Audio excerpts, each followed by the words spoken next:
അപ്പം നമ്മൾ പറഞ്ഞുകൊണ്ടിരുന്നത് പാരാബൈസാലിയനെ കുറിച്ചാണ്. അതായത് രണ്ട് ഗ്രൂപ്പ് അതിൽ തന്നെ വരുന്നു എന്ന് നമ്മൾ പറഞ്ഞു. ട്രൈക്കോമോണാസ് ആൻഡ് ഹൈപ്പർ മാസ്റ്റിഗോട്സ് രണ്ടിനെ കുറിച്ച് നമ്മൾ പറഞ്ഞതാണ്. ഒരെണ്ണത്തിൽ ഒറ്റ ഫ്ലജല്ല ക്ലസ്റ്റർ അല്ലെങ്കിൽ 4 to 6 ഫ്ലജല്ല കാണുന്നതാണ് ഫസ്റ്റ് കാറ്റഗറി. സെക്കൻഡ് കാറ്റഗറി ഹൈപ്പർമാസ്റ്റിഗോട്സ് എൻഡോസിംബയോട്സ് ആണ് മെയിൻലി, അതായത് ഒരു ഹോസ്റ്റിൻ്റെ ഉള്ളിലാണ് അവയെ കാണുന്നത്. And next thing is that പല ഫ്ലജല്ലാർ ക്ലസ്റ്റേഴ്സ് അവയിൽ കാണാം. നമ്മളിപ്പോൾ ഇതിൻ്റെ ഒരു ക്യാരക്ടറായിട്ട് നമ്മൾ പറഞ്ഞു മൈറ്റോകോൺട്രിയ ആബ്സെൻ്റ് ആണ്. പക്ഷേ മൈറ്റോകോൺട്രിയയുടെ ഒരു റെഡ്യൂസ്ഡ് ഫോം, മൈറ്റോകോൺട്രിയയിൽ നിന്ന് തന്നെ ഉണ്ടായി വന്ന വേറെ ഒരു ഓർഗനലായ ഹൈഡ്രോജിനോസോംസ് ഇതിൽ കാണുന്നുണ്ടെന്ന് പറഞ്ഞു. ഹൈഡ്രോജിനോസോംസിനെ കുറിച്ച് ചോദിച്ചാൽ 1 മാർക്കിന് ചോദിക്കാവുന്നതാണ്. അത് ഒരു മെംബ്രെയിൻ എൻക്ലോസ്ഡ് ഓർഗനലാണ്. Seen in anaerobic ciliates, trichomonads, fungi and some animals. Okay, they are formed from, they have been originated from, അല്ലെങ്കിൽ it is a reduced form of mitochondria എന്ന് പറഞ്ഞ് ഇത്രയും കാര്യങ്ങൾ എഴുതിയാൽ 1 മാർക്കിനുള്ള കണ്ടൻറ്റ് ആയി. That would be sufficient. Okay, so we are moving on.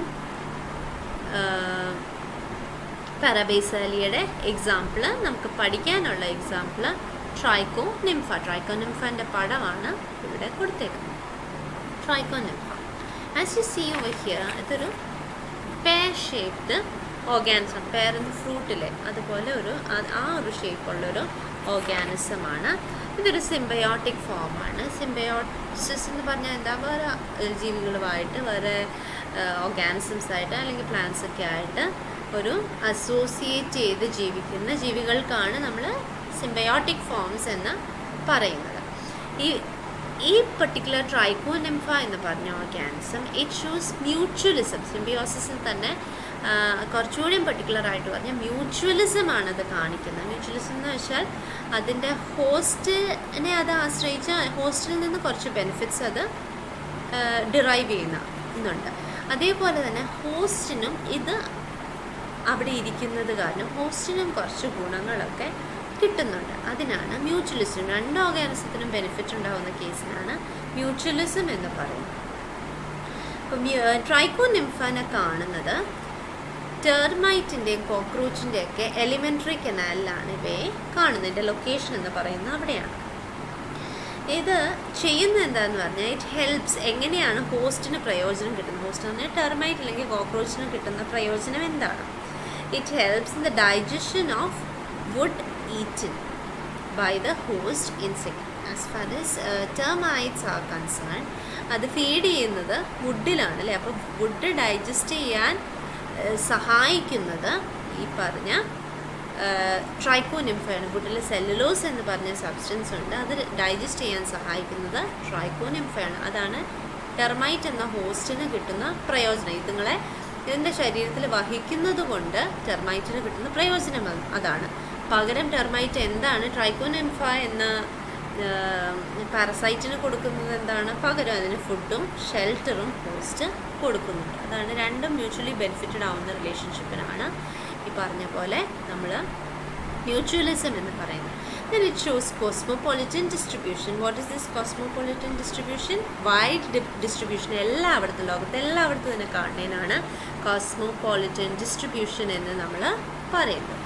ഇതിൻ്റെ body നോക്കിയാൽ നമ്മൾ ആദ്യം പറഞ്ഞു ഇറ്റ് ഇസ് പെയർ ഷേപ്ഡ് എന്ന് പറഞ്ഞു. ഇതിന് 3 റീജിയനായിട്ട് ഇതിനെ ഡിവൈഡ് ചെയ്യുന്നുണ്ട്. ആൻറ്റീരിയർ റീജിയൻ കുറച്ചുകൂടെ നാരോ ആണ് അല്ലേ, ടേപ്പർ ചെയ്ത് പോകുന്ന ആൻറ്റീരിയർ റീജിയൻ ആണ്. ആൻറ്റീരിയർ റീജിയനിൽ നിന്നാണ് ഒരു ക്യാപ്പ്, അതിൻ്റെ അപ്പെക്സിൻ്റെ അവിടെ, അതിൻ്റെ ടിപ്പിൻ്റെ അവിടെ ഒരു ക്യാപ്പ് പോലത്തെ റീജിയൻ ഉണ്ട്, എപ്പിക്കൽ ക്യാപ്പ്. അവിടെ നിന്നാണ് ഫ്ലജുലാർ ക്ലസ്റ്റേഴ്സ് വന്നേക്കുന്നത്. ഓക്കെ, നൗ ദ മിഡിൽ പോർഷനിൽ ആണ് ഫ്ലജല്ല ഇരിക്കുന്നത്. ഫ്ലജല്ല ഒറിജിനേറ്റ് ചെയ്തേക്കുന്ന ആ എപ്പിക്കൽ ക്യാപ്പിൽ നിന്ന് വന്നേക്കണ ഒരു റോസ്ട്രം ഭാഗമുണ്ട്, ഒരു സ്നൗട്ട് പോലത്തെ ഭാഗമുണ്ട്, അവിടെ നിന്നാണ് ഒറിജിനേറ്റ് ചെയ്തേക്കണമെങ്കിലും ഫ്ലജലാർ റീജിയൻ എന്ന് പറയുന്നത് മിഡ് റീജിയൻ ആണ്. ഫ്ലജല്ലയും കാണുന്നത് മിഡ് റീജിയനിലാണ്. അതുപോലെ ന്യൂക്ലിയസും പാരാബേസൽ ബോഡിയും എല്ലാം മിഡിൽ റീജിയൻ, പാരാബേസൽ ബോഡിയും ന്യൂക്ലിയസും ഒക്കെ കാണുന്നത് സൈറ്റോപ്ലാസത്തിൻ്റെ ഉള്ളിലാണ്, മറ്റത് സർഫസിലാണ് കാണുന്നതെന്ന് മാത്രം. പിന്നെ പോസ്റ്റീരിയർ ഭാഗമാണ് കുറച്ചുകൂടെ സ്മോളൻ ആയിട്ടുള്ള വീങ്ങിയിരിക്കുന്ന ഭാഗം, പോസ്റ്റീരിയർ ഭാഗമാണ്. അതൊരു നോൺ ഫ്ലജല്ലേറ്റഡ് റീജിയൻ. ആ ഭാഗത്ത് ഫ്ലജല്ല ഇല്ല.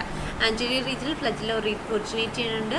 മിഡ് പോർഷനിലാണ് ഫ്ലജല്ല, മാക്സിമത്തിൽ നിൽക്കുന്ന മിഡ് റീജിയനിൽ ആണ്. ഇതാണ് അതിൻ്റെ 3 റീജിയൻ എന്ന് പറയുന്നത്. Opposed to the general characteristics of this particular phylum, പാരാബേസാലിയയുടെ ജനറൽ ക്യാരക്ടറിസ്റ്റിക് നമ്മൾ പറഞ്ഞു ആക്സോസ്റ്റൈല് ഉണ്ടെന്ന് പറഞ്ഞു. പക്ഷെ അതിനെ ഒപ്പോസ് ചെയ്ത് ട്രൈക്കോനിംഫയില് ആക്സോസ്റ്റൈല് ആബ്സെൻ്റ് ആണ്. ഓക്കെ. പിന്നെ സൈറ്റോപ്ലാസം ഉണ്ട്. സൈറ്റോപ്ലാസത്തിൽ ഒരു എക്ടോസൈറ്റോപ്ലാസവും എൻഡോസൈറ്റോപ്ലാസവും കാണുന്നുണ്ട്. അതിൽ സൈറ്റോപ്ലാസത്തിൽ ട്രാൻസ്വേഴ്സ് മയോനിംസും എൻഡോസൈറ്റോപ്ലാസത്തിൽ ലോഞ്ചിറ്റ്യൂഡിനൽ മയോനിംസുമാണ് ഉള്ളത്.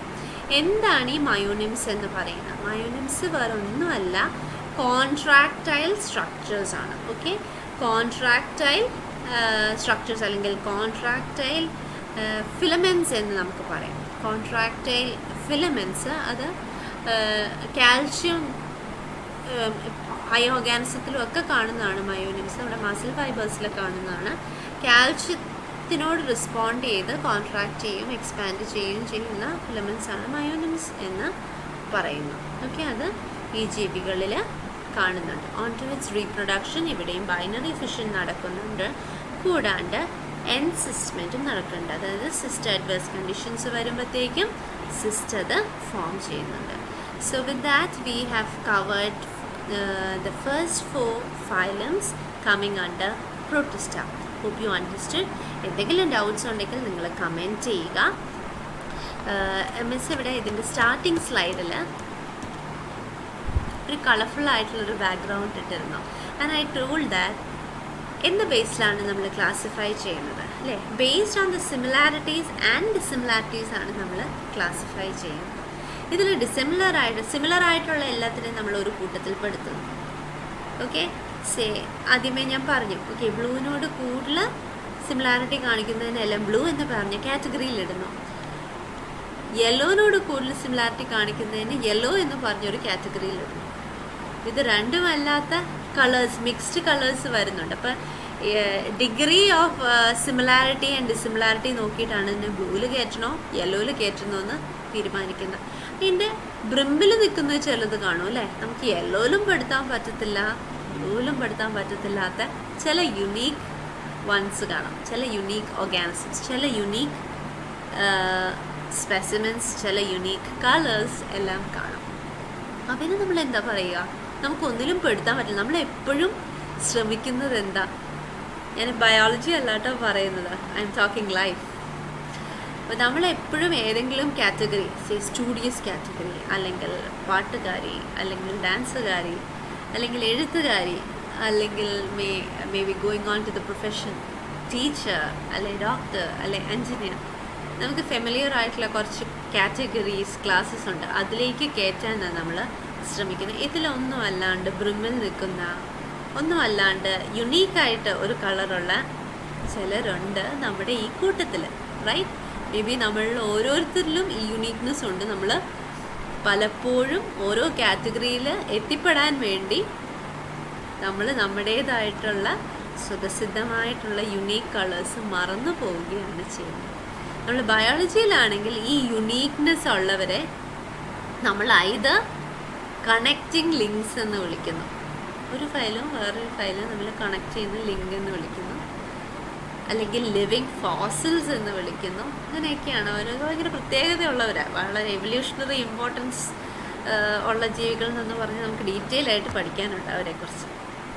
അപ്പോൾ നമ്മൾ അതിൽ നിന്ന് എന്താ മനസ്സിലാക്കണ്ടേ? ഈ യുണീക്ക് ആൾക്കാർ may be for the time being ആൾക്കാർ പറയുമായിരിക്കും ഇവനെ കൂട്ടത്തിൽ ചേർക്കാൻ കൊള്ളത്തില്ല, ഇവരെ കാറ്റഗറിയിൽ പെടുന്നല്ല എന്നൊക്കെ പറയുമായിരിക്കാം. പക്ഷേ we have a great importance when we look back. Okay, അപ്പോൾ നിങ്ങളുടെ യുണീക്നെസ് നിങ്ങൾ ഐഡൻറ്റിഫൈ ചെയ്യുക and preserve your uniqueness. Okay, that will be അതായിരിക്കും നമുക്ക് നിലനിൽക്കുന്നതായിട്ടുള്ളത്. ഓരോ കാറ്റഗറിയിലേക്ക് ബാക്കിയുള്ളവരെ അനുകരിച്ച് അവരെ പോലെ സിമിലർ ആവാൻ ശ്രമം നടത്തി ഒരു കാറ്റഗറിയിലേക്ക് എത്തിപ്പെടുന്നതല്ല. നമ്മുടെ യുണീക്നെസ് ഐഡൻറ്റിഫൈ ചെയ്ത് യുണീക്കായിട്ടിരിക്കുന്നതിലാണ് സക്സസ് ഇരിക്കുന്നത്. So God bless you all. Once again I'm welcoming our new students to our small zoology family. Okay, God bless you all. Have a nice day. Bye my dear students.